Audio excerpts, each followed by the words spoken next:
ओम नमः शिवाय। जय श्री कृष्णा। आप सभी का सनातन धर्मसार चैनल पर बहुत बहुत स्वागत है। शरद पूर्णिमा के अगले दिन से कार्तिक मास प्रारंभ होता है। इस माह में तुलसी माँ की पूजा भी विशेष रूप से की जाती है और कार्तिक माह में ही तुलसी विवाह भी किया जाता है। मित्रों, आज की वीडियो बहुत ही महत्वपूर्ण होने वाली है, क्योंकि आज की वीडियो में हम तुलसी पूजा से जुड़े कुछ विशेष नियमों के बारे में जानेंगे और साथ में कुछ प्रश्नों के उत्तर भी इस वीडियो के माध्यम से जानेंगे।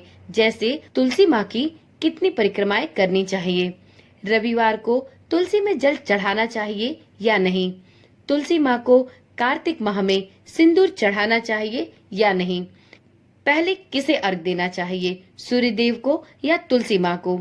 इस प्रकार से तुलसी पूजन से जुड़े यह कुछ विशेष प्रश्न हैं, जिनका उत्तर प्राय सभी को चाहिए होता है। तो चलिए देर किस बात की, वीडियो को शुरू करते हैं और जानते हैं इन सभी सवालों के जवाब। मित्रों, इस वर्ष कार्तिक महीने की शुरुआत 18 अक्टूबर से हो रही है, जो कि 15 नवंबर को समाप्त होगी। कार्तिक महीने में जगत के पालनहार भगवान विष्णु और माता लक्ष्मी की पूजा विशेष रूप से की जाती है। इस माह में करवा चौथ, धनतेरस, दिवाली, देवउठनी एकादशी, तुलसी विवाह, डाला छठ जैसे कई बड़े और महत्वपूर्ण पर्व भी मनाए जाते हैं।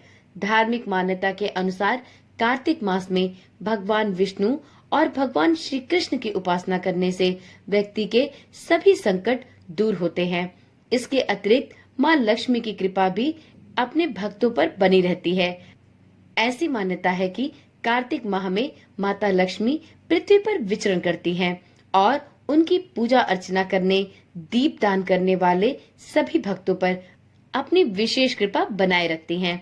कार्तिक मास में तुलसी पूजा का बहुत महत्व है। कार्तिक शुक्ल एकादशी अर्थात देवउठनी एकादशी के अगले दिन तुलसी शालिग्राम विवाह रचाया जाता है। तुलसी का पौधा माँ लक्ष्मी का ही रूप है। वीडियो में अब जानते हैं कार्तिक माह में तुलसी से जुड़े हुए नियमों के बारे में। कार्तिक मास में ब्रह्म मुहूर्त में कार्तिक स्नान करने का बहुत महत्व है और ठीक इसी प्रकार से भगवान विष्णु की पूजा करने और साथ में तुलसी माँ के पौधे की पूजा करने का भी बहुत महत्व है।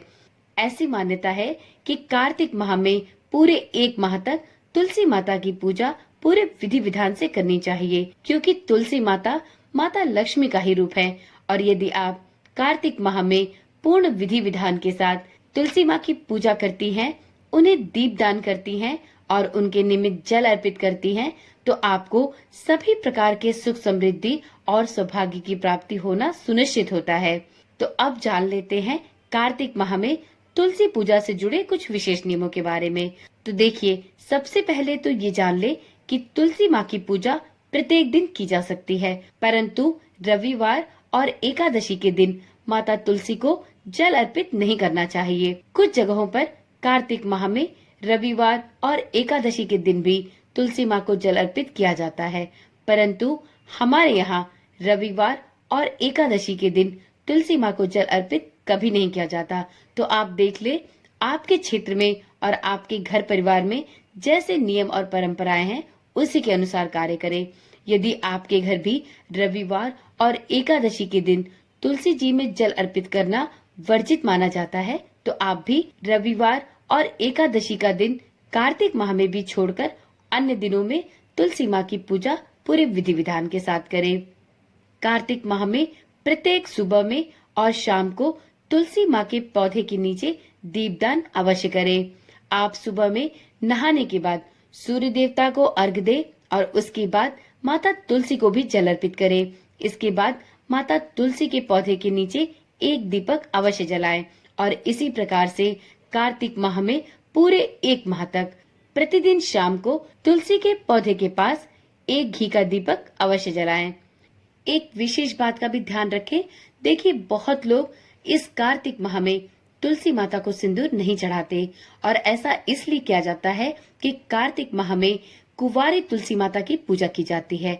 तो ऐसे में तुलसी माता को सिंदूर अर्पित नहीं किया जाता, क्योंकि कार्तिक माह में तुलसी विवाह किया जाता है। तो जिस दिन तुलसी विवाह होता है, उसके बाद से तुलसी माता को सिंदूर अर्पित किया जाता है। परंतु उससे पहले संपूर्ण कार्तिक मास में तुलसी माता को कुंवारी मानकर उन्हें सिंदूर अर्पित नहीं किया जाता। तो अब आप देख ले, आपकी तरफ जिस तरह से परंपराओं का निर्वहन किया जाता है, आप उसी के अनुरूप तुलसी माता की पूजा कर सकते हैं। वैसे आप चाहें तो संपूर्ण कार्तिक मास तक, जब तक तुलसी विवाह का उत्सव ना हो, उससे पहले तक तुलसी माता को सिंदूर या कुमकुम चढ़ाने के स्थान पर हल्दी अर्पित कर सकती हैं, क्योंकि पीला रंग श्री हरि विष्णु को अति प्रिय है। कार्तिक माह में इस नियम का भी ध्यान रखें कि पहले जल सूर्य देव को अर्पित किया जाता है, इसके बाद तुलसी माँ को जल चढ़ाया जाता है। तो यदि आप भी कार्तिक स्नान करते हैं तो आप स्नान के बाद सबसे पहले सूर्य देव को अर्घ्य दे, इसके पश्चात माता तुलसी को जल अर्पित करें। अब जानते हैं कि कार्तिक माह में तुलसी की परिक्रमा कितनी बार करनी चाहिए।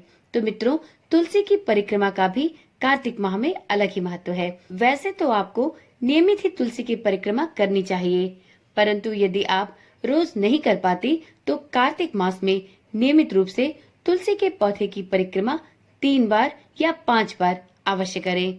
तुलसी को नियमित काले तिल डालकर जल अर्पित करें और सबसे पहले सूर्य देव को जल अर्पित करें और उसके बाद माता तुलसी को जल चढ़ाएं।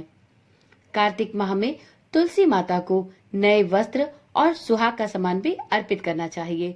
तुलसी माता को सदैव हरी चूड़ियां और हरी चुनरी ही अर्पित करनी चाहिए, क्योंकि तुलसी जी बुध ग्रह का प्रतिनिधित्व करती हैं। तो ये थे कार्तिक माह में तुलसी पूजा से जुड़े हुए कुछ विशेष नियमों की जानकारी। यदि आप इन सभी नियमों को जानकर और पूरी निष्ठा और पवित्र मन से माता तुलसी और विष्णु भगवान की पूजा पूरे विधि विधान से करते हैं, तो इससे आपको निश्चित ही भगवान विष्णु के साथ साथ माता लक्ष्मी की कृपा भी प्राप्त होगी। तो चलिए मित्रों, आज की वीडियो में इतनी ही जानकारी। यदि आप चैनल पर पहली बार आए हैं तो इसी प्रकार की जानकारी वाली वीडियोस को देखने के लिए चैनल को अभी ही सब्सक्राइब कर लें, क्योंकि इस चैनल पर आपको इसी प्रकार की जानकारी वाली वीडियोस मिलती रहती है। यदि आपने चैनल को सब्सक्राइब किया है परंतु नोटिफिकेशन बेल को ऑन करना भूल गए हैं, तो अभी ही नोटिफिकेशन बेल को ऑन कर ले, जिससे इस चैनल पर डाली जाने वाली सभी वीडियोस की सूचना आपके पास सबसे पहले पहुंच सके। तो चलिए, आज की वीडियो यहीं पर समाप्त करते हैं। कल मिलते हैं एक नई वीडियो, एक नई जानकारी के साथ। तब तक के लिए ओम नमः शिवाय, जय श्री कृष्णा, राधे राधे।